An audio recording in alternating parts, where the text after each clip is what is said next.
You have been setting a table for a long time, not the one in your kitchen, the one inside you, the one with the cloth your grandmother gave you, folded carefully. The candles you have moved closer to the center and then further apart.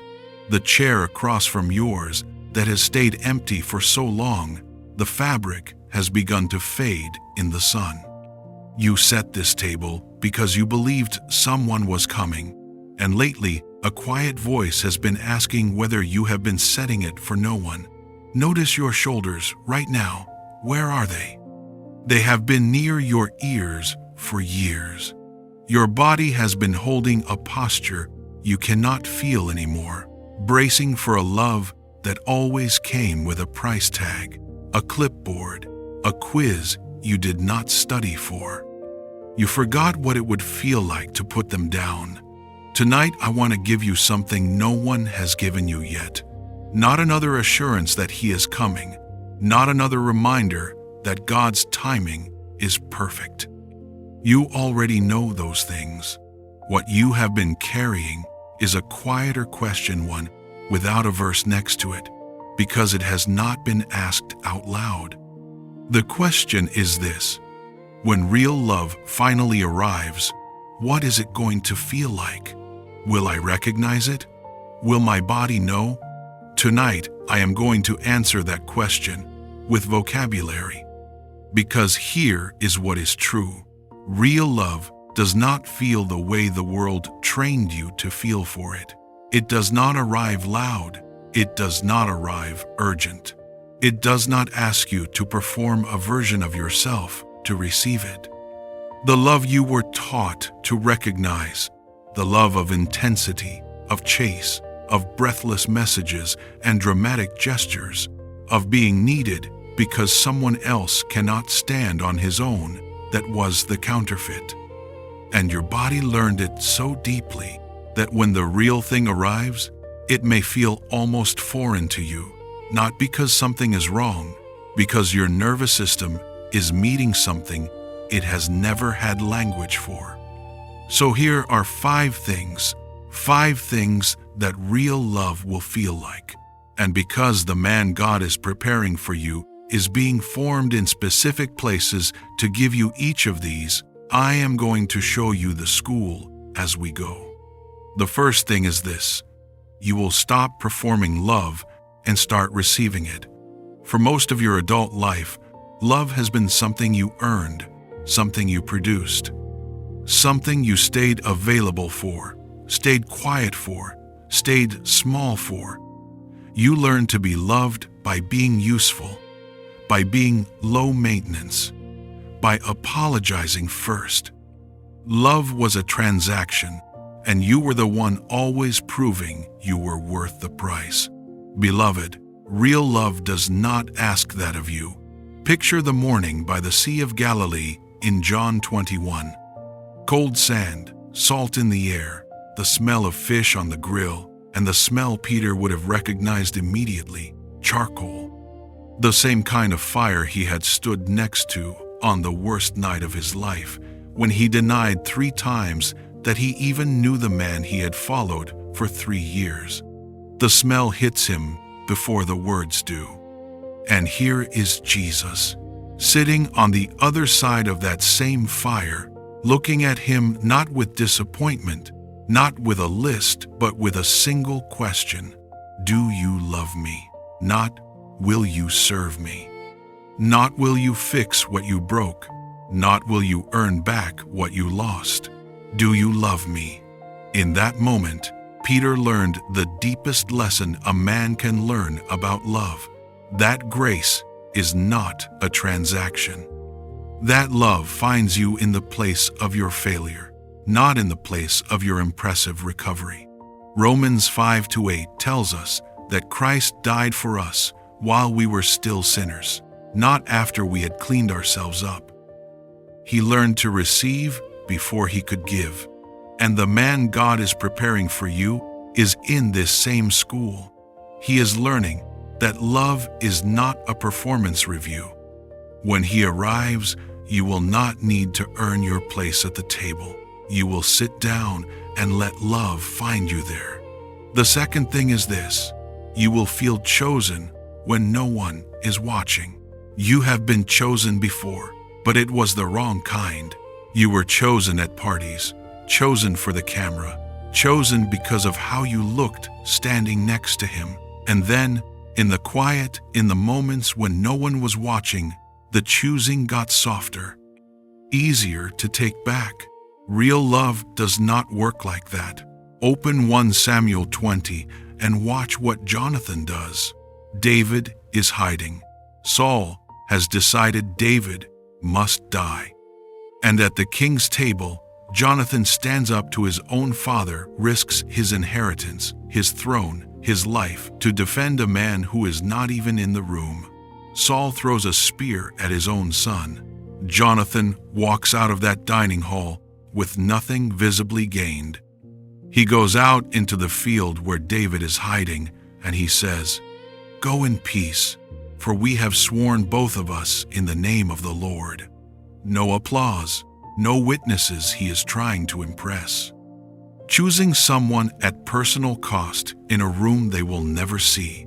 The man God is preparing for you is being trained in this.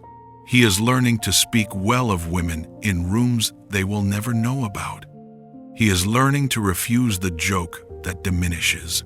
He is learning to choose in private. When he arrives, something will shift in your body that you will not immediately be able to name. You will stop scanning his eyes for evidence. You will stop reading between his words for proof. You will rest because the choosing is constant, and most of it happens where you are not watching. The third thing is this: you will discover that he has been preparing for you in silence. For a long time, you have felt that all the preparation was happening only on your side. You have worked on yourself in seasons no one applauded. You have walked away from people and things that no one congratulated you for leaving. And somewhere in there, you began to suspect that you were the only one paying. That is not true. Genesis 29 gives us one of the most beautiful sentences in all of Scripture. Jacob meets Rachel at a well, sees her once, knows. He goes to her father and asks for her hand, and Laban says, "Work for me 7 years, and she will be yours." And then the text says this: "So Jacob served 7 years for Rachel, and they seemed to him but a few days, because of the love he had for her. 7 years of waking before dawn. 7 years of working in someone else's field. 7 years of nights he could have given up, and it felt like a few days. Because of the love, the man God is preparing for you is in his own 7 years. He has prayed for you without knowing your face. He has rejected things and people in order to be the man who could one day stand next to you. He has sat in rooms paying for hours no one will ever see. And when he arrives, beloved, you will discover something that will undo you in the best way. You have not been waiting alone. The time was not the enemy. The years were a love letter, written from a desk you could not see, by a man who was learning your name before he ever heard it. Before I go further, I want to pause and name 3 things. Some of you are already married, and the man you married is still being formed. That is not failure, that is marriage. The same God who forms before vows continues to form inside them. Stay, pray, trust the work. He is not finished with your husband yet, and that is grace, not punishment. Some of you have been waiting so long that you have stopped trusting the waiting itself. I am not asking you to feel hopeful tonight. I am asking you to feel held. God knows where you are, even on the nights you have stopped believing He does. And some of you, if the love you knew before was harm, what I am describing tonight will feel foreign to you. That is not a red flag. That is your body remembering counterfeits and getting ready for the real thing. Real love can feel strange at first. That is detox, not danger. Stay with it. The fourth thing is this: you will not need to fix anything in him. This is the one you will feel most in your body, beloved. Because for years now, your love has come with a clipboard. You have loved men whose growth was your responsibility.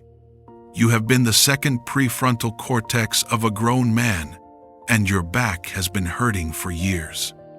Real love does not ask that of you. Turn to the end of Job. Job has lost everything: children, wealth, health, dignity. He has spent chapter after chapter demanding answers.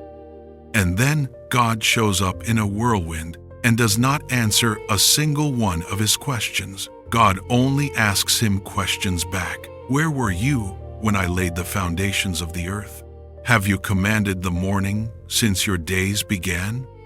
And Job, this man who has been talking for chapters, finally says the most important words: I have heard of you by the hearing of the ear, but now my eye sees you. He met his own limit. At the feet of God, with no one to impress, he stopped trying to explain.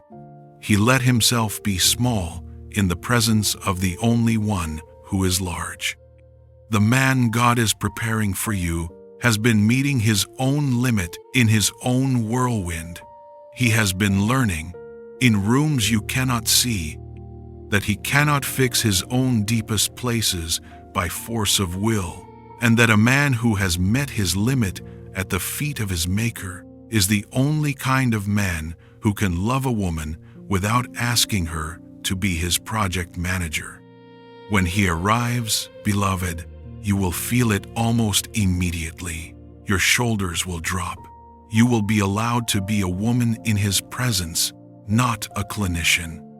The part of you that has been carrying men for years will be allowed at last to put the carrying down. The fifth thing is this: you will discover that he kneels. You have been taught by the stories you grew up inside that masculine love looks like control, that leadership looks like demand, that the strongest man in the room is the one who never has to bend. And so, when you tried to find love, you ended up with men who postured a strength they did not have, or men so afraid of looking weak that they could not soften toward you in any direction. Real love does not look like that, because real love was modeled by the strongest man who ever lived, and what he did on the most important night of his life was kneel. Picture the upper room in John 13. The lamps are low, the bread is on the table. The night before Jesus dies, he knows what is coming. He knows one of the men at this table will betray him. One will deny him. Most will run. And what does he do? He stands up. He takes off his outer garment slowly, deliberately, the way a man does when he has chosen this. He wraps a towel around his waist, the uniform of a household servant. He pours water into a basin, and he bends down and washes the dirt off the feet of men who have walked dusty roads. The hands that flung the stars into space are now scrubbing between toes. The text says something staggering before that moment. Jesus, knowing that the Father had given all things into his hands, rose from supper. He knelt because he knew who he was. Not in spite of it, because of it. The man God is preparing for you is being formed by a God who himself knelt. He is learning that real authority gets up from its own comfort, not to demand from you, but to serve you. When he arrives, he will not need you small so he can feel tall. He will lead, yes, but the leading will look like kneeling. And for the first time in your life, you will feel safe under a man's strength because his strength will bend toward you, not at you. Beloved, hear me. There is a homecoming waiting for you that is more specific than you know. The man God is preparing for you is being formed by a wound being closed, a choosing being practiced in private, a faithfulness being woven in silence, a limit being met in the dust, and a knee being taught to bend. And one day, not as far away as the fog has been telling you he will walk through your door, you will not have to perform a meal. The table is already set. You have been setting it for years without knowing what you were setting it for. You will not have to recognize him from 1,000 competing voices. The voice that arrives will be the voice your body has been waiting for, the one that does not ask you to be anyone else. Song of Solomon 8-7 says this, "Many waters cannot quench love, neither can floods drown it. The many waters of your weight have not quenched what God is building. The floods of the years have not drowned what is coming. The refining on your side and the refining on his side are converging not by your strategy, but by the hand of the one who calls both of you by name. Real love is coming home, beloved, and when it arrives, you will sit down at your own table, and you will say to yourself, 'Finally, real love is coming home. I am not going to perform for it. I am going to sit down at my own table and let it find me there.' You will not perform, you will not earn, you will not audition, you will be held. And you will know in the quiet way that only your body can know that this is what every year of the wait was for. If this meant something tonight, leave one word in the comments, home, just one word. As a witness to yourself that you are going to stop performing for love and start receiving it.